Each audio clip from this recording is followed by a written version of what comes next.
सूत जी कहते हैं, अब मैं घुसमेश नामक ज्योतिर्लिंग के बारे में कहता हूं, उसके बारे में सुनो।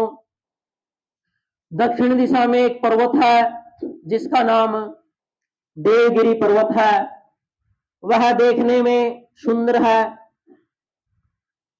उसी के निकट कोई भरद्वाज कुल में पैदा हुए सुधर्मा नाम के ब्राह्मण रहते थे। उसकी पत्नी का नाम सुदेहा था। उसकी पत्नी शिव धर्म के पालन में रहती थी। ब्राह्मण सुधर्मा भी देवताओं और अतिथियों का यानी मेहमानों का सत्कार करता था। वे वेदों के मार्ग पर चलते थे और हर रोज हवन और पूजा करते थे। तीनों समय गायत्री मां का जाप करते थे। धनवान होने के साथ दान को देते भी थे। यह सब कुछ होने पर भी उनके कोई पुत्र नहीं हुआ।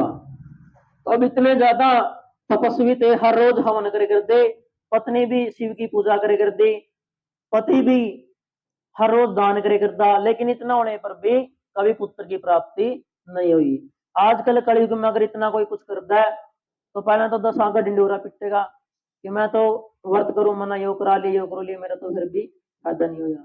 तो सच्चाई है यार, यह सब कुछ होने पर भी ब्राह्मण के मन में कभी दुख नहीं हुआ। पड़ोसी और दूसरे लोग उसको ताना मारते थे। अब आजकल भी मारेंगे वे, कोई अपाई करा रहे, शिव पुराण करा रहे, तो पड़ोसी भी मारने निकलना, भाई यो कराया था ना, यो फायदा लग गया, यो लग गया। तो वैसे उन पंडित और उसकी पत्नी भी मारिया, भाई इतने पूजा पाठ कर खुद के थारा पुत्र नहीं पैदा होया। वह पति से बार बार पुत्र के लिए प्रार्थना करती थी। पति उसको ज्ञानोपदेश देकर समझाते। पत्नी के मन में फिर भी लगा भाई पुत्र तो होना चाहिए, लेकिन उसका पति समझा देता। तब ब्राह्मण ने बहुत दुखी होकर अपनी पत्नी के हट करने पर घुसमा से पति का दूसरा विवाह करा दिया। तो उसकी पत्नी थी, उसने अपने पति की दूसरी शादी करा दी। विवाह के पहले सुधर्मा ने उसको समझाया कि इस समय तो तुम अपनी बहन से प्यार करती हो, परंतु जब इसके पुत्र हो जाएगा तब इससे तुम्हें जलन महसूस होने लगेगी। तो जो ब्राह्मण था सुधर्मा, उसने अपनी पत्नी सुदेहा थी, उसको समझाया आज तो अपनी बहन की शादी करा रही है, लेकिन कल ना इसका पुत्र हो गया तो ही इस गल कल लड़ेगी खसेगी। लेकिन उसकी पहली पत्नी बोली नहीं जी, मैं इसके साथ नहीं लड़ूंगी। विवाह हो जाने पर घुसमा दासी की भांति बड़ी बहन की सेवा करने लगी। सुदेहा जिसे बहुत प्यार करने लगी। घुसमा अपनी शिव भक्ति बहन की आज्ञा से हर रोज 101 पार्थिव शिव लिंग बनाकर उनकी पूजा करने लगी। लेकिन घुसमा भी शिव की भक्त नहीं थी। हर रोज अपने पति की भी सेवा कर दी, अपनी बड़ी बहन की भी सेवा कर दी, और हर रोज 101 शिवलिंग बनाकर उनकी पूजा करने लगी। शंकर की कृपा से उसको एक सुंदर पुत्र पैदा हो गया। घुसमा को कुछ घमंड हो गया। इससे सुदेहा के मन में डहा पैदा हो गई। समय पर उसका पुत्र का विवाह हुआ। पुत्र वधु घर में आई। अब तो वह और भी जलने लगी। अब घुसमा का पुत्र हो गया, उसकी शादी भी होगी, आगे लड़के की भी आगे शादी करा दी।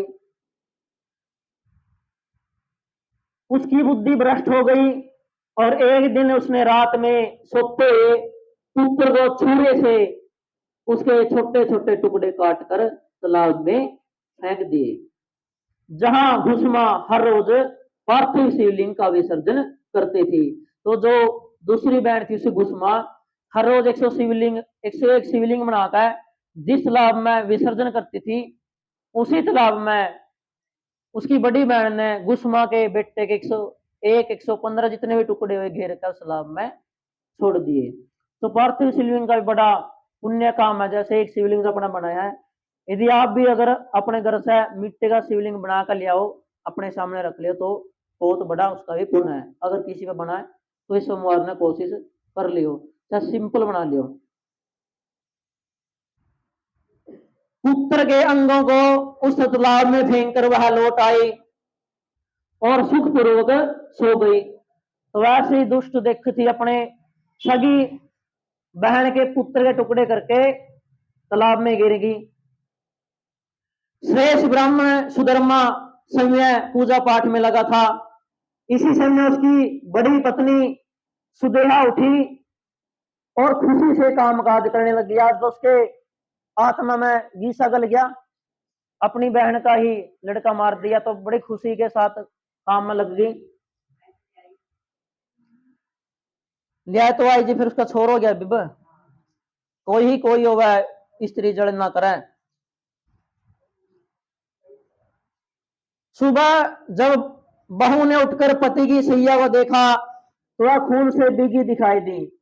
अब जो घुसमा का लड़का था तो उसकी शादी करा दी थी, तो उस लड़के की पत्नी ने देखा अपने पति के बेड पे तो सारा खून तो लथपथ पड़ा बेड। तो इससे देख के उसे दुख हुआ। उसने अपनी सास घुसमा के पास गई और बोली, आपके पुत्र कहाँ गए? उनकी मंजी से या खाट से लगा लो, उनकी मंजी पे तो आज खून ही खून लिपटा हुआ है। मैं मारी गई, यह दुष्ट कार्य किसने किया है? ऐसा कहकर वह अपने बेटे की प्रिय पत्नी के साथ रोने लग गई। सुधर्मा की बड़ी पत्नी सुदेहा भी उस समय हाय मैं मारी गई ऐसा जोर जोर से रोने लगी। अब उसकी बड़ी बहन थी जो उसको भी नाटक करना था, वह भी जोर जोर से रोने लगी, किंतु मन में उसके लड्डू फूट रहे थे। घुसमा भी उस समय उस वधु के दुख को सुनकर अपने पार्थिव लिंग पूजन के वर्ष से विचलित नहीं हुई। लेकिन ऐसी औरत थी, देखो आज अपने किसी का कुछ हो जाए तो यहाँ पर भी होली, देखो बुरा मानियो ना, कोई रोशमी हो गया तो क्या बोल रहा है, न्यू ना करो न्यू ना करो। तो उसका घुसमा को तो खुद का पुत्र ही किसी ने काट, बड़ी बहन ने काट कर 100 टुकड़े करके तालाब में छोड़ दिया। लेकिन फिर भी उस औरत ने 101 शिवलिंग बनाए और भगवान की पूजा की। तो आज बताओ, आज कोई आप मैता कर सका है? कोई नहीं कर सकता। आप भी किसी का बुखार हो जो कहोगे मेरा बुखार हो गया, आज नहीं शिव जी की पूजा होती। लेकिन उस औरत का बेटा की हत्या होगी फिर भी उसने शिव जी की पूजा नहीं छोड़ी। उसका मन बेटे को देखने के लिए उत्सुक नहीं हुआ। उसने पति की भी सेवा की, पूरा नित्य कर्म किया, तब तक उन्हें दूसरे किसी बात की चिंता नहीं हुई। दोपहर का पूजन किया, घुसमा ने अपने पुत्र की भयंकर सैया पर दृष्टिपात किया, उसके मन में थोड़ा सा भी दुख नहीं हुआ। तो उस लड़की की मां घुसमा थी, उसने 101 शिवलिंग बनाए, पूजा की, अपने पति की जो सेवा थी, पति की सेवा की, जो भी कार्य था, और फिर आकर अपने बेटे के दर्शन करे जो सैया पर लेटे हुआ था। तालाब में तो उठा लिया उसकी लाश को, कटे पटे शरीर को। दोपहर के समय पूजन समाप्त किया, तब वह सोचने लगी जिन्होंने यह बेटा दिया था वे ही इसकी रक्षा करेंगे। तो वैसे भक्त हैं जिनकी ऐसी अगाध श्रद्धा हुआ है कि बेटा 100 टुकड़े में कटा पड़ा गया, फिर भी उसकी श्रद्धा शंकर में है कि जिसने मेरे दिया था वही रक्षा करेंगे। काल के भी काल महाकाल है, वे माला गूंथने वाले पुरुष की भांति जिनको जोड़ते हैं उनसे अलग भी करते हैं, मुझे कोई चिंता नहीं। वह पहले की तरह पार्थिव शिवलिंग को लेकर अपने मन से भगवान शंकर का ध्यान करने लगी। तालाब के किनारे गई, पार्थिव शिवलिंग का पूजन किया।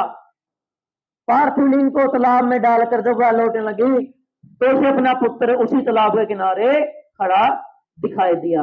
तो ऐसे ऐसे है भगतो भगवान के, देखो ठीक है जी। अपने तो कुछ भी हो जाए, अपना ही उंगली टूट जो, आज तो मेरी उंगली टूट रही है, आज तो गांधी जानदी नहीं मैं, ठीक है, आज तो मेरा योग गया। लेकिन जिनकी श्रद्धा है भगवान ना ही शंकर भक्ति देखा जी हो तो।